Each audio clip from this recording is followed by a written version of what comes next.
Black Hills Information Security, the leaders in penetration testing and active defense. Email consulting@blackhillsinfosec.com to request a quote today. The Threat Connect platform enables organizations to identify, manage, and block threats faster with threat intelligence, automation, and orchestration, providing security teams a platform to unite their people, processes, and technologies behind an intelligence-driven defense. Threat Connect helps increase visibility into networks and integrates with defense tools to close the gap between threat detection and response. Get your free Threat Connect account today by visiting threatconnect.com/Security Weekly. Endgame automates the hunt for both known and never-before-seen adversaries in enterprise networks. Built on unique knowledge on the adversary's tools, techniques, and tactics, Endgame's centrally managed agent prevents, detects, and responds to advanced adversaries at the earliest stages of the kill chain without prior knowledge. Endgame, automate the hunt.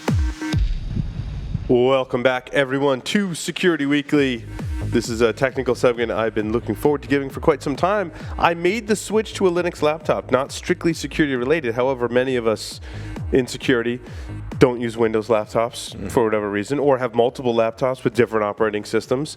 And I was using a MacBook Air, actually for about 3 years. And 3 years is pretty much the max that I want to keep a laptop that I travel with. So when I saw the Apple announcement and then vomited in my mouth a little bit, actually a lot, I said I need to make a decision about where to go. And I started looking at Linux laptops and pulled the trigger on a Linux laptop. So I guess first, and this is where I think Carlos and I may disagree on a couple of points, I wanted to talk about why not go buy a new Apple laptop. The first one was the touch bar. Most notably for me, and I think this wasn't underscored correctly in my post, most notably for me was the awkwardness of the location of the touch bar. And this ties into the fact that I'm a Vim user, right?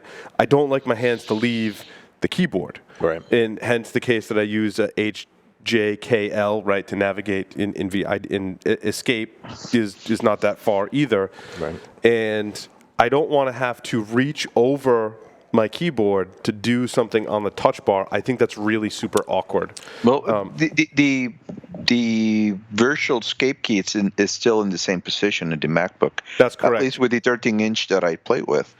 The touch bar depends on the applications, and when you're in terminal, and I do agree, I wouldn't buy the new MacBook. I agree on that point with you for almost all of your same reasons. But when it comes to the touch bar, many people poo-pooed it in the media like, hey, there's no escape key. How did people didn't think about Vim users? And I kind of reserved my judgment until I was able to play with one. I actually got my hands for a day on a 13-inch one, and I have to say it is still there.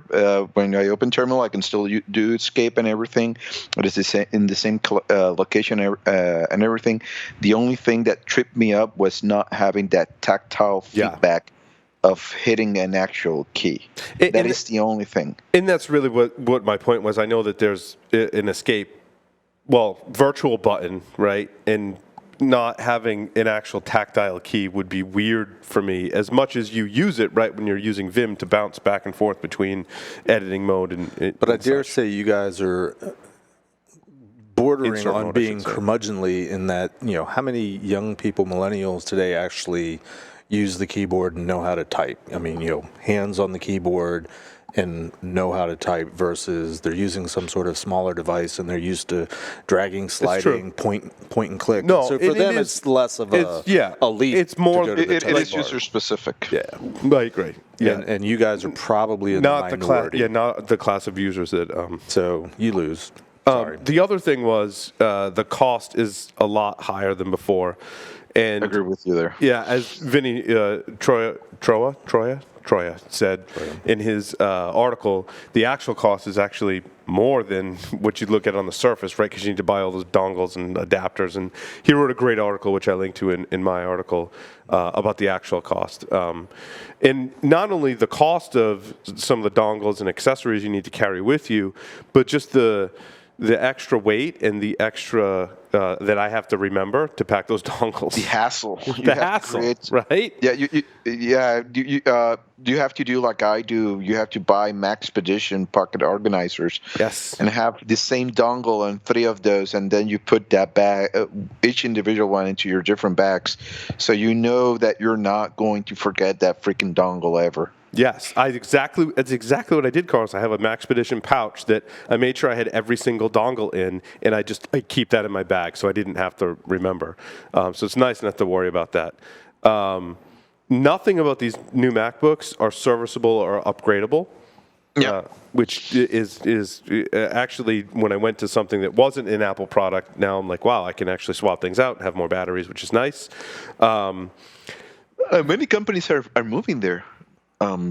Dell, for example, my XPS, the only thing I can upgrade is the SSD. Mm-hmm. That's all. That's the only thing I can upgrade on my Dell. It's interesting. On my 2012 MacBook Pro, it's the same thing.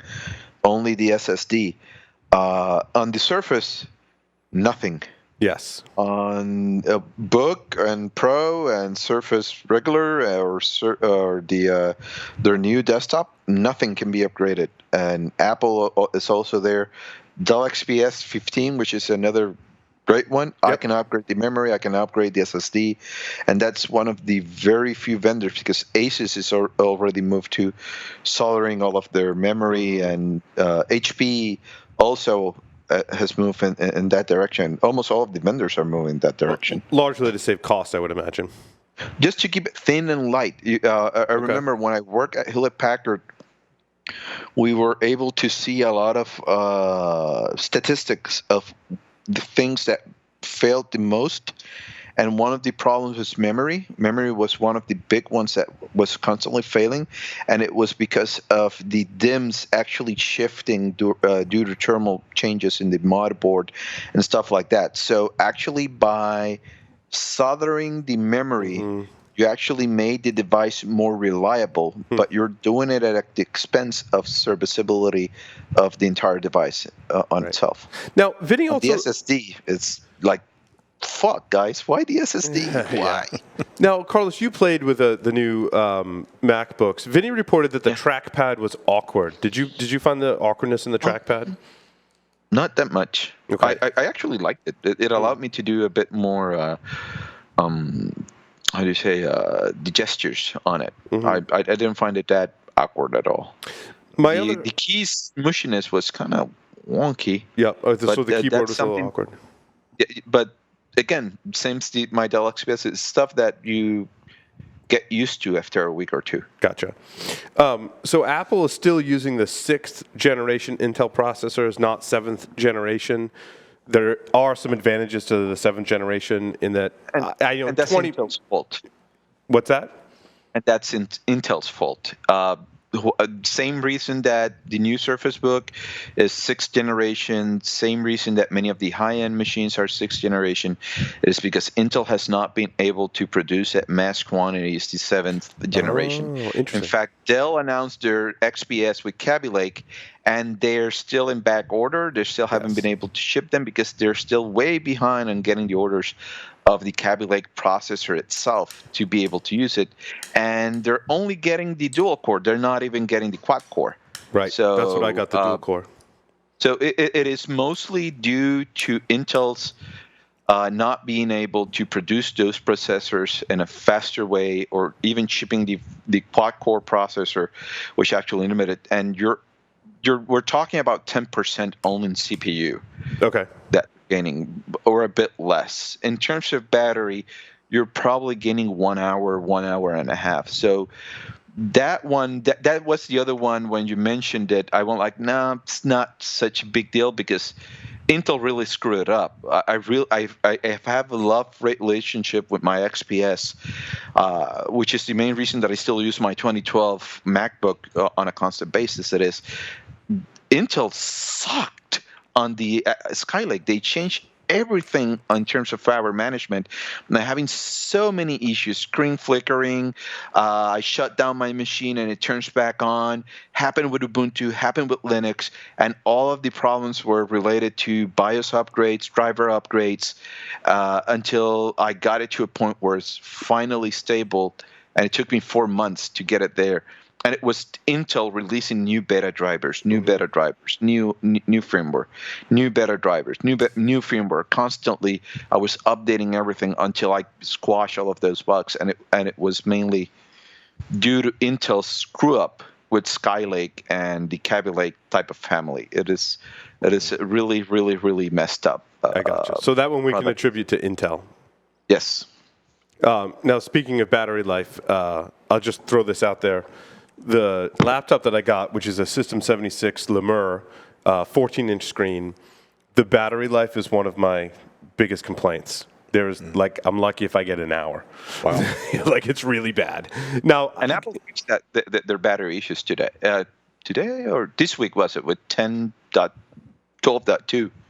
And that's along the lines of what I say that now, but I haven't researched at all how to get better battery life or do any kind of tuning to get better battery life. So I will put that caveat out there that there will probably be something that I can do to get better battery life. I just haven't researched it yet.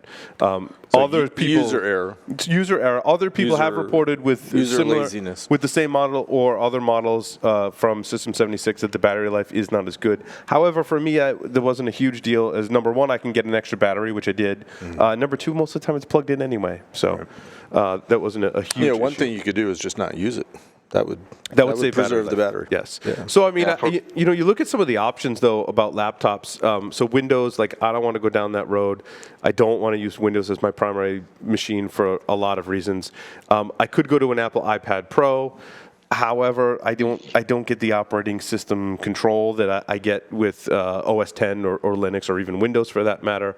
And I could go Chromebook, which is Linux at its core, but just not enough power in terms of CPU and RAM for me. And I want to be able to run VMware or other virtualization software on it as well. I do now. Carlos, you said you have a Dell XPS 13. Yes. That's the developer edition. No, that's the regular Windows one. I bought it specifically for Windows development and for when I travel to do trainings. Okay, so now that is rated very, very high, the entire line of XPS 13. And it's shit. Oh, really? Okay, okay. So far I have an issue where there's an electrical whine in the audio that a lot of users have, and Dell says, no, that's by design. Well, I use it in my office with the air conditioning on, no problem. I go somewhere quiet, it drives me nuts. And that is a defect of the design itself, of the laptop. The other was, as I mentioned, Skylake, having so many freaking upgrades of the BIOS, of the drivers, of the firmware of the cards until I finally got it stable. It took me a couple of months to finally get it stable via a bunch of driver upgrades. And now I can say I love it. It's super light. I can put it in a Gorok 10-liter backpack, go with it. It has the profile of a 12-inch and still have the screen of a 13-inch. And it works awesome. For my last 2 training classes that I did, I simply loved that I could work on the airplane so comfortably without worrying that the guy in front of me would pull back and break my screen like what happens when I have my MacBook. Yep. But then again, I miss my email client on the Mac. I miss how I can screenshot several stuff on the Mac that I cannot in Windows very easily with Sketch.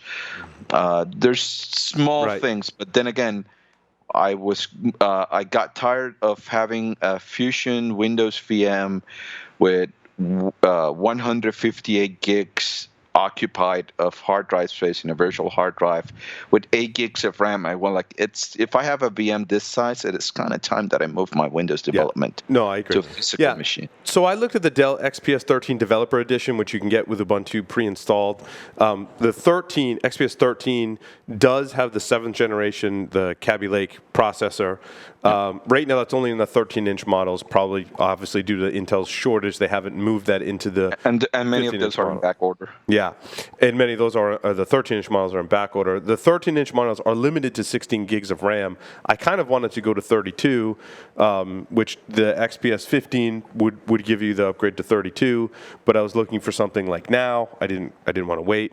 Yeah. So that's when I found System 76. I had heard of System 76 before. I talked to a bunch of people that use them, and it wasn't all like 100% positive reviews. Or like, yeah, there's some caveats, but basically, like if you're going to buy a Linux system, people are like, they're like the go-to place. And they have a 14-inch laptop, which again, right in between 13 and 15, that has onboard VGA, HDMI, and Ethernet, Ubuntu 16.10, 32 gigs of RAM, the latest and greatest dual-core Kaby Lake 3.5 gigahertz processor.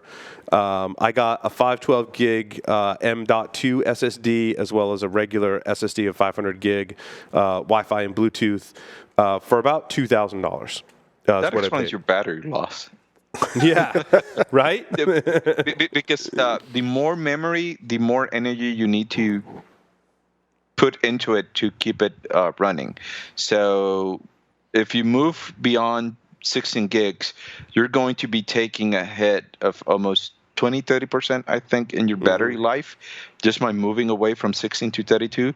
And then by having two SSDs, even though they're not spinning platters, they're still very memory hungry. For example, I tested on my XPS moving to a 950 that I borrowed from a friend, and it actually reduced almost by 2 hours the battery life, because that Samsung 950 was so energy hungry that it was actually consuming even more power from the machine, killing the battery on it. That's okay. I mean, that's good to know. I'll take the hit on battery life in exchange for the horsepower in my laptop, because I tell you what, like I updated packages on it when I first got it, and I was like, wow, that was friggin' fast. Holy crap. Oh, yeah. And Samsung has some NVMe drives that they came out very recently that are for commercial stuff that are as fast as their 960, but without the power-hungry profile. Because I've been looking at those for a small super micro server for when I do training, because I can put in that small super micro server, which is almost the size of a Nook. I can put 120 gigs of memory.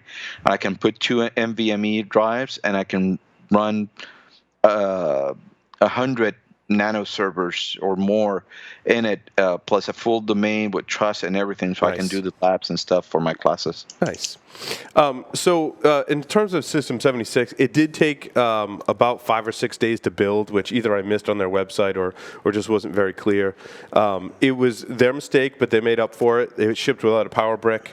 They basically wiped out all of my shipping costs and shipped me a new power brick, so they were really good about it, very responsive. Their support system is awesome. It's almost like when you create a ticket, they attach like a chat, and it was like almost like conversing within the ticket. So they put a lot of effort in their support system, and their support was really good. They made a mistake, but they made up for it, so I don't even really ding them for that, because, I mean, at the end of the day, it gets to a human, and humans are human and make mistakes sometimes. How's the driver support?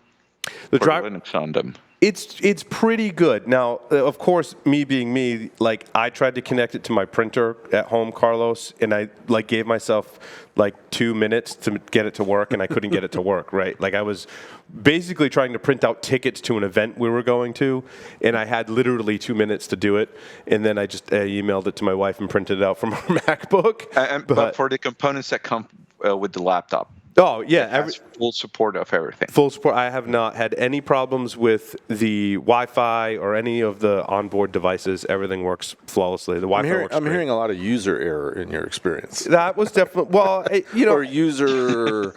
Here's the thing. User lack of focus. Apple has a team of people that worked on the CUP system for OS X and provides great driver support. When you move to Linux, there's no commercial entity that's providing for an entire team to make sure it works with it. So I just have to go research and figure out how to make it work with my printer. I didn't do that. It didn't work instantly, so I got to go back and research. And of course, I find the one like wireless mouse that didn't work right away.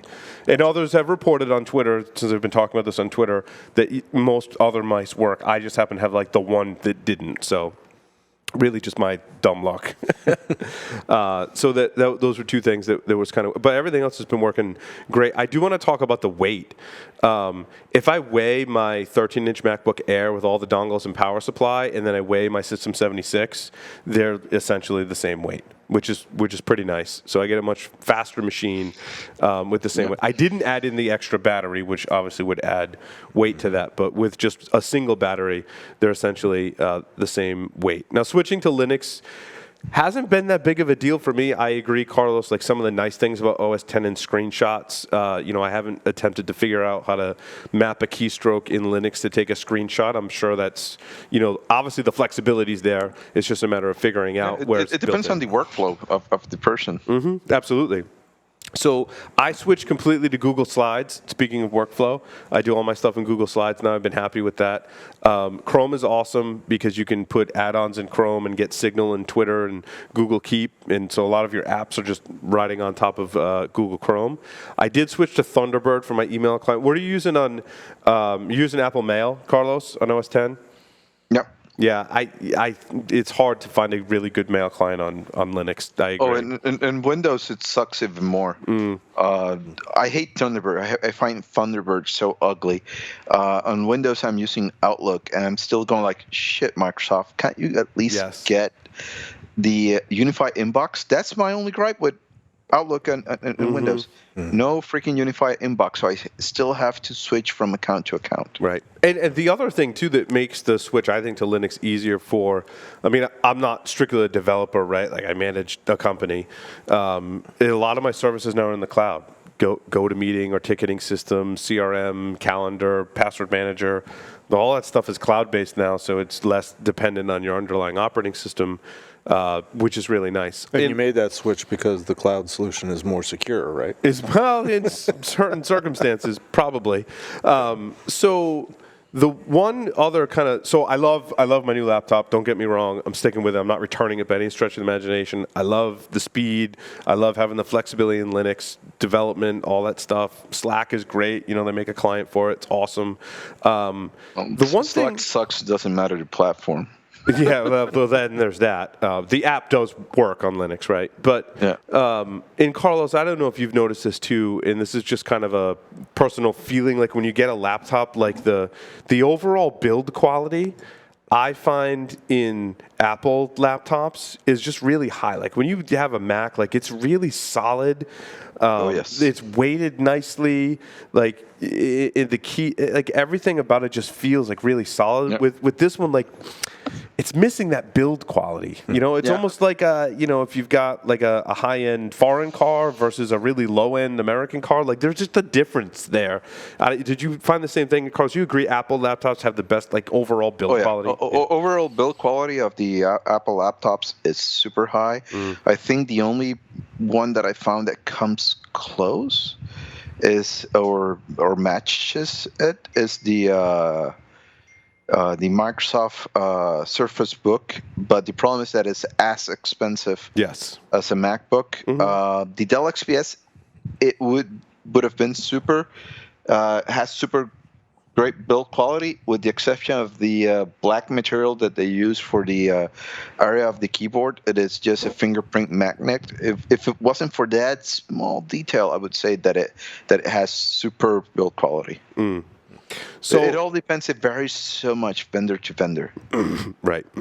So overall, I'm happy. I'm glad I made the switch. I don't know where I'll go with my desktop. Carlos, Jeff, I don't know how you guys feel about like making the switch on your desktop. I still use an iMac for my desktop. I don't use a desktop. You're using your. I was going to say desktop. Yeah, I use an iMac for my desktop. So, and I'm still really happy with that. So, it'll be interesting which direction I go when it's time to replace my desktop. But for my laptop, just having VGA and HDMI on board is. For presenting, right, is awesome. Yeah. I envy you. I have at least for my recent training class, I didn't have to bring any of the dongles. They provided all of the equipment due to the nature of the environment. But in other training classes, I'm always nervous. Like, did I include the dongle? Yes, it is there. As soon as I'm finishing the class, I'm freaking out about losing the freaking dongle and not being able to continue the class at the next day or percent, or breaking the USB-C connector. At least with the Dell XPS's USB-C. Yeah, also. then you're really in trouble, right? Yeah, and Ethernet on board is huge too. Yep. Because I've been in the class where I forgot my USB to Ethernet adapter. And on certain model MacBooks, in MacBook Airs and Pros, like you got the Thunderbolt connector that you can go to Ethernet. But if you're using that, you can't put an external display. So if you want to present and connect to a network, like that's not going to happen. And almost all of the vendors are moving away from having integrated video ports and Ethernet. Almost all of them are moving away from it. And if you want one that has it, it's so freaking ugly and clunky.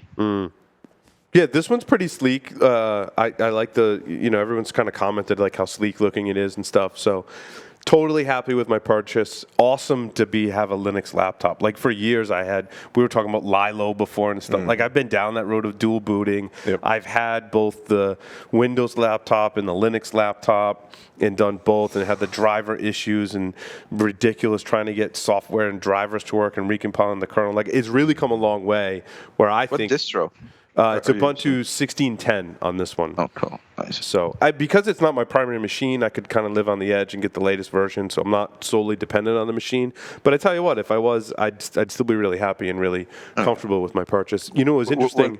On a PDF, so if I export from Google Slides into a PDF, like trying to find the right software to present on that on OS 10 or Windows was kind of like weird and clunky. In Linux, like the software was just there. I even forget the name of it. It was just like worked the first time. I was like, well, that's pretty cool. So. Yeah, it all depends also on the distro quite a bit when it comes to those GUI managers, desktop managers. Oh, the other thing that surprised me from personal usage of my laptop, there's an app that came pre-installed with Ubuntu that came on it called Shockwell Photo Manager. And the name says it, Shotwell. Yeah, it shocked me. Yep. Shotwell shocked me. I don't know if you use Shotwell Photo Manager. This thing was awesome. Like it imported my pictures and let me upload them to Facebook and Google Photos and stuff. And it all worked. I was like, wow, that's pretty impressive. So that was pretty cool. Yeah, so a lot of people poo-poo Linux, and Linux is just, I would say it's just right there in terms of usability, in terms, specifically some distributions are there. They do sacrifice a bit the memory. In the case of Ubuntu, I'm one of the few people that like Unity, and I know it consumes a lot of memory, but I like my workflow when I'm using it. But it all depends. Yeah, I've become accustomed to Unity. I can't say I necessarily love it yet, but I'm not dumping it yet. We'll see. More to come on that one. So that is the laptop review. We're going to take a short break, come back, and talk about the security news for this week, so stay tuned.